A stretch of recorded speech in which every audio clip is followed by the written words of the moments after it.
Hello, నేను miss రావు. తిరుమల తిరుపతి దేవస్థానం దర్శనం కోసం విఐపి వెసులుబాటును కల్పిస్తూ ఆంధ్రప్రదేశ్ ప్రభుత్వం తెలంగాణ ప్రజాప్రతినిధులకు అవకాశం ఇచ్చింది. గత కొంతకాలంగా తెలంగాణకు సంబంధించిన ప్రజాప్రతినిధులు తమ సిఫారసు లేఖలకు బ్రేక్ దర్శనం కావాలని చెప్పి డిమాండ్ చేశారు. ఆ డిమాండ్ మేరకు ఆంధ్రప్రదేశ్ ప్రభుత్వం విఐపి దర్శనాలను ఇస్తూ ఉత్తర్వులు జారీ చేసింది. వాటి ప్రకారం ప్రతి సోమవారం, మంగళవారం విఐపి దర్శనాలను ప్రజాప్రతినిధులు లేకపోయినా ఇవ్వడానికి ప్రభుత్వం అంగీకరించింది. అలాగే బుధవారం, గురువారం 2 రోజులు స్పెషల్ దర్శనం అంటే 300 రూపాయల దర్శనం ప్రజాప్రతినిధుల లేఖలపైన ఇవ్వడానికి ఆంధ్రప్రదేశ్ ప్రభుత్వం తిరుమల తిరుపతి దేవస్థానం అంగీకరించింది. దీని మీద పట్టు సాధించేందుకు తెలంగాణ ప్రభుత్వం, తెలంగాణలో ఉండే ప్రజాప్రతినిధులు, అలాగే శ్రీనివాస్ గౌడ్ లాంటి మాజీ మంత్రి, అలాగే మంత్రిగా ఉన్నటువంటి కొండా సురేఖ లాంటి వాళ్ళు, ఇలాంటి వాళ్ళు కొన్ని వ్యాఖ్యలు కూడా చేయడం జరిగింది. ఆంధ్రప్రదేశ్ ఉమ్మడిగా ఉన్నప్పుడు తిరుమల తిరుపతి దేవస్థానానికి సంబంధించి ఉమ్మడి ఆంధ్రప్రదేశ్లో ప్రజాప్రతినిధులకు అందరికీ కూడా ఈ వెసులుబాటు ఉండేది. కానీ రాష్ట్రం విడిపోయిన తర్వాత కూడా ఇప్పుడు తెలంగాణ ప్రజాప్రతినిధులకి విఐపి దర్శనాలు, వాళ్ళ సిఫారసు లేఖలకి విఐపి దర్శనాలు ఇవ్వడానికి ఆంధ్రప్రదేశ్ ప్రభుత్వం అంగీకరించింది. ఈ విషయాన్ని తెలుసుకున్నటువంటి మిగిలినటువంటి రాష్ట్రాలు ఆయా అసెంబ్లీల్లో కూడా ఇదే అంశాన్ని ప్రస్తావిస్తూ ఉన్నాయి. ఆంధ్రప్రదేశ్ వేరు, తెలంగాణ వేరు. 2014లో 2 రాష్ట్రాలు విడిపోయాయి. 2024కి 2 రాష్ట్రాల మధ్య ఉన్నటువంటి బంధం పూర్తిగా తెగిపోయింది. హైదరాబాద్కి సంబంధం లేదు హైదరాబాద్ తోటి ఆంధ్రప్రదేశ్కి అనేది తెలంగాణ ప్రభుత్వం క్లియర్ కట్గా చెప్పింది. ఉమ్మడి ఆస్తులు ఇంకా విభజన జరగలేదు, అయినప్పటికీ కూడా హైదరాబాద్ తోటి ఏమాత్రం సంబంధం లేదు ఆంధ్రప్రదేశ్కి అని చెప్పి తెగేసి చెప్పింది తెలంగాణ ప్రభుత్వం.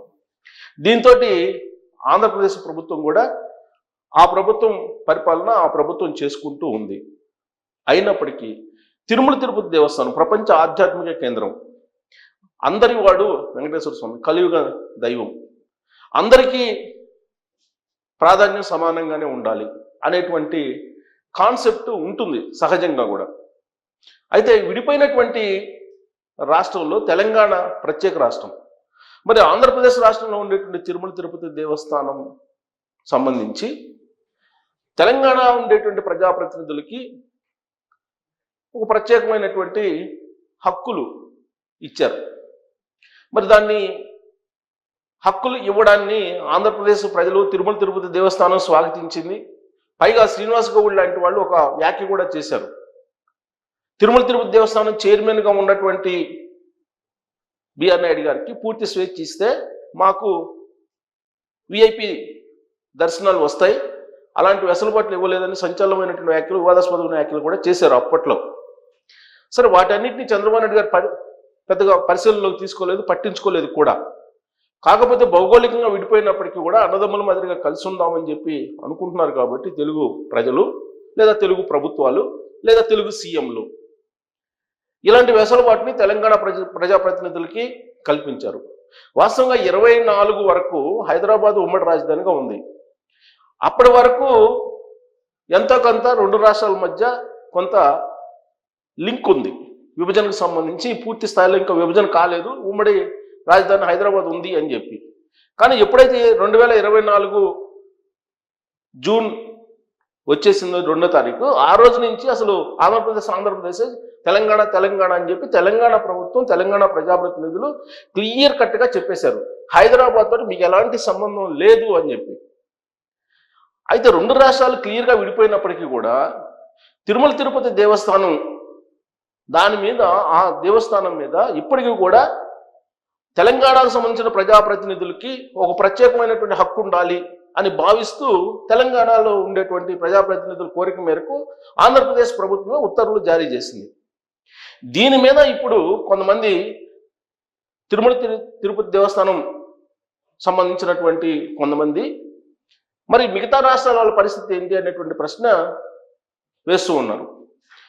పైగా ఈ ఉత్తర్వులు జారీ అయిన తర్వాత కేరళ, కర్ణాటక, తమిళనాడు, ప్రత్యేకించి తమిళనాడు ప్రభుత్వం తిరుమల తిరుపతి దేవస్థానం మీద మాకు హక్కు ఉంది అని చెప్పి చాలా సందర్భాల్లో వాళ్ళు ప్రస్తావించారు. దానికి కారణం ఏంటంటే ఆంధ్ర తమిళనాడు రెండు కలిసి ఉన్నాయి. తమిళనాడు నుంచి ఆంధ్ర విడిపోయిన తర్వాత తిరుమల తిరుపతి దేవస్థానం ఆంధ్రాకి వచ్చింది. అప్పట్లోనే తిరుమల తిరుపతి దేవస్థానం పెత్తనం కోసం, తిరుమల తిరుపతి దేవస్థానం మీద హక్కు కోసం తమిళనాడు ప్రభుత్వం పోరాడింది. కానీ విడిపోయినటువంటి ఆంధ్రప్రదేశ్కి ఆ భూభాగం వచ్చింది కాబట్టి తిరుమల తిరుపతి దేవస్థానాన్ని ఆంధ్రాకి ఇవ్వడం జరిగింది. ఆంధ్ర తెలంగాణ ఆ తర్వాత కలిసి ఆంధ్రప్రదేశ్గా ఏర్పడినప్పుడు ఉమ్మడి ఆంధ్రప్రదేశ్కి తిరుమల తిరుపతి దేవస్థానం మీద హక్కు ఉంది. మరి విడిపోయింది రాష్ట్రం. విడిపోయిన తర్వాత ఇప్పుడు తెలంగాణకు సంబంధించినటువంటి ప్రజాప్రతినిధులకు సిఫారసు లేఖలు, ఆ సిఫారసు లేఖల్ని తీసుకొని వెళ్తే విఐపి దర్శనాలు ఇవ్వడం ఏంటి అనేటువంటి ప్రశ్న కొంతమందిలో వస్తూ ఉంది.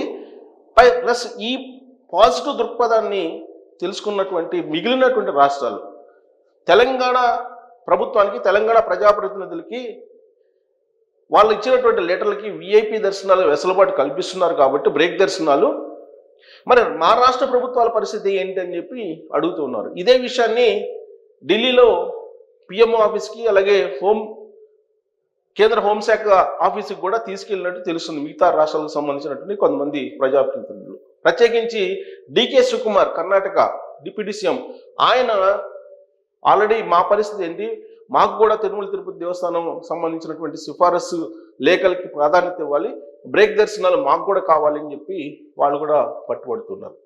మరి ఇదే కంటిన్యూ అయితే తెలంగాణ ప్రజాప్రతినిధులకి వాళ్ళ లెటర్లకు కనుక ఇదే తరహాలో విఐపి బ్రేక్ దర్శనాలు ఇస్తూ ప్రాధాన్యత ఇస్తూ ఉంటే మిగతా రాష్ట్రాలు పట్టుబడితే తెలంగాణ రాష్ట్రం మాదిరిగానే మరి ఆంధ్రప్రదేశ్ ప్రభుత్వం ఏం చేస్తుంది?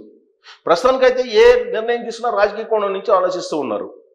అటు చంద్రబాబు నాయుడు గారు కానీ, ఇటు జగన్మోహన్ రెడ్డి గారు కానీ, లేదంటే ఏ నాయకుడైనా సరే.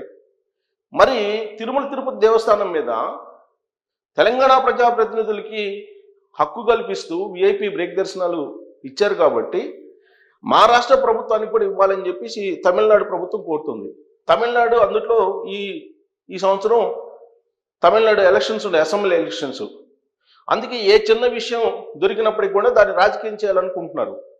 ఇప్పుడు స్టాలిన్ కూడా తమిళనాడు అసెంబ్లీలోనే తిరుమల తిరుపతి దేవస్థానానికి సంబంధించి విఐపి బ్రేక్ దర్శనం మాకు ఇవ్వాలని చెప్పి ఒక తీర్మానం చేయడానికి కూడా సిద్ధమవుతున్నట్టు తెలుస్తుంది. ఒకవేళ ఇవ్వలేదనుకోండి ఆంధ్రప్రదేశ్ ప్రభుత్వం, అది ఎన్డీఏ ప్రభుత్వం కాబట్టి ఆంధ్రప్రదేశ్లో ఉంది, ఆ ఎన్డీఏ ప్రభుత్వం మీద ఆ నెపాన్ని మోపి రాజకీయంగా లబ్ధి పొందాలనేటువంటి ప్రయత్నం జరుగుతుందనేది ఇప్పుడు తమిళనాడులో జరుగుతున్నటువంటి చర్చ.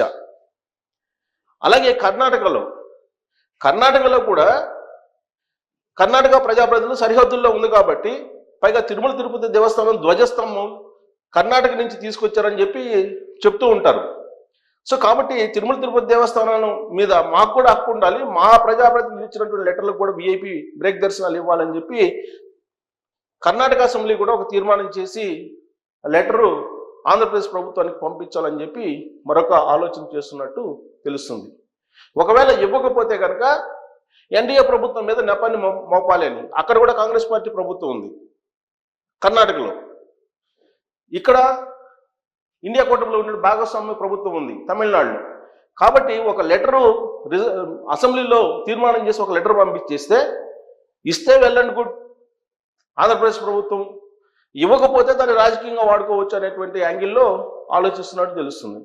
ఇక పెన్రాయి విజయన్, ఆ రెండు రాష్ట్రాలు కనుక తీర్మానం చేసి పంపిస్తే తమ రాష్ట్రానికి కూడా ఎందుకు ఇవ్వరు, దక్షిణ భారతదేశంలో కదా తిరుమల తిరుపతి దేవస్థానం ఉంది కాబట్టి మా రాష్ట్రానికి కూడా ఇవ్వాలి, మా రాష్ట్రానికి సంబంధించి ప్రజాప్రతినిధులు ఇచ్చినటువంటి లెటర్లు కూడా విఐపి బ్రేక్ దర్శనాలు ఇవ్వాలి, అలాగే 300 రూపాయల స్పెషల్ దర్శనాలు ఎంట్రీ కూడా ఇవ్వాలి అనేటువంటి కాన్సెప్ట్లో కేరళ ప్రభుత్వం కూడా ఆలోచిస్తున్నట్టు తెలుస్తుంది. ఇదంతా కూడా పొలిటికల్ యాంగిల్లోనే ఆలోచిస్తున్నారు. లెటర్ పంపిస్తే ఆంధ్రప్రదేశ్ ప్రభుత్వానికి ఇస్తే ప్రజాప్రతినిధులు లేదంటే ఆ రాష్ట్ర ప్రభుత్వాలు సాధించినటువంటి ఒక విజయంగా చెప్పుకుంటారు. ఇవ్వకపోతే ఆంధ్రప్రదేశ్ ప్రభుత్వం మీద, అంటే తెలుగుదేశం పార్టీ ప్రభుత్వం కాదు ఎన్డీఏ ప్రభుత్వం మీద, లేదా నరేంద్ర మోడీ గారి మీద, అమిత్ షా గారి మీద ఒక నెపం మోపేసి దాన్ని రాజకీయంగా లబ్ధి పొందాలనేటువంటి ప్రయత్నం జరుగుతుంది. మరి తెలంగాణ ప్రజాప్రతినిధులకి విఐపి దర్శనాలను కేటాయిస్తూ ఆల్రెడీ తిరుమల తిరుపతి దేవస్థానం నిర్ణయం తీసుకేసుకుంది. అంటే హక్కు కల్పించింది. తెలంగాణ ప్రజాప్రతినిధులకు హక్కు కల్పించింది అంటే తెలంగాణకి కూడా తిరుమల తిరుపతి దేవస్థానం మీద హక్కు కల్పించింది. అలాగే దర్శనాలు 300 రూపాయల దర్శనాలకు కూడా అనుమతించింది కాబట్టి అక్కడ కూడా హక్కు కల్పించింది తిరుమల తిరుపతి దేవస్థానం మీద. మరి రాబోయేటువంటి రోజుల్లో ఆదాయం మీద కూడా ఒకవేళ షేర్ కావాలని అంటే ఆంధ్రప్రదేశ్ ప్రభుత్వం ఒప్పుకుంటుందా అనేటువంటి ప్రశ్న కూడా ఇప్పుడు ఆంధ్రప్రదేశ్లో ఉండేటువంటి తిరుమల తిరుపతి దేవస్థానం భక్తులు క్వశ్చన్ చేస్తున్నారు. ఇదంతా ఒక ఎత్తు అయితే సాధు పరిషత్ సంబంధించినటువంటి వాళ్ళు, సాధు పరిషత్ సాధువులు వాళ్ళు తిరుమల తిరుపతి దేవస్థానానికి వెళ్ళి ధర్నాలు నిరసనలు వ్యక్తం చేశారు. ఎప్పుడు? సోమవారం రోజు అక్కడికి వెళ్ళి తిరుమల తిరుపతి దేవస్థానానికి సంబంధించినటువంటి నిర్వాహకం మీద వాళ్ళు ధర్నాలు ఆందోళన చేపట్టారు. కాకపోతే ఈ విఐపి దర్శనాల లేఖలకు సంబంధించిన అంశం మీద అయితే కాదు, కానీ వాళ్ళు అక్కడికి వెళ్ళి వాళ్ళకి అన్యాయం జరుగుతుంది తిరుమల తిరుపతి దేవస్థానంలో అనేటువంటి యాంగిల్లో వాళ్ళు ధర్నాలకు దిగారు. వాస్తవంగా అక్కడ ఉన్నటువంటి విజిలెన్స్ వాళ్ళని అలౌ చేయకూడదు, కానీ అలౌ చేసింది. అలౌ చేస్తే అక్కడ బేడి ఆంజనేయ స్వామి దగ్గర ఉన్నటువంటి మెట్టుల దగ్గర ధర్నాలు చేసి దాదాపు అరగంట పాటు నినాదాలు చేశారు. అక్కడ మాడవీధుల్లో తిరుమల తిరుపతి దేవస్థానంలో గోవిందనామాలు తప్ప ఏ వేరే వినపడకూడదు. కానీ అక్కడ సాధు పరిషత్తుకు సంబంధించిన సాధువులు వెళ్ళి అక్కడ నిరసనలు వ్యక్తం చేశారు. అప్పుడు విజిలెన్స్ వాళ్ళు ఎంటర్ అయ్యి వాళ్ళని అరెస్ట్ చేసి తీసుకెళ్లారు. గతంలో ఎప్పుడు ఇలాంటి సంఘటనలు జరగలేదు. తిరుమల తిరుపతి దేవస్థానంలో నినాదాలు చేయటం, నిరసనలు వ్యక్తం చేయటం అనేది. కానీ ఇప్పుడు జరిగింది. వీటన్నిటి మీద చంద్రబాబు నాయుడు గారు సమీక్షించబోతున్నారు. ఆయన రాబోయేటువంటి రోజుల్లో సమీప భవిష్యత్తులోనే ఆయన దేవాంశ్ పుట్టినరోజు సందర్భంగా తిరుమల వెళ్తున్నారు. తిరుమల వెళ్ళి వీటన్నిటిని పరిశీలించబోతున్నారు. అలాగే మిగిలిన రాష్ట్రాల నుంచి వచ్చేటువంటి డిమాండ్కి మరి చంద్రబాబు నాయుడు గారు ఏం చెప్తారనేది మనం చూడాలి. Thank you.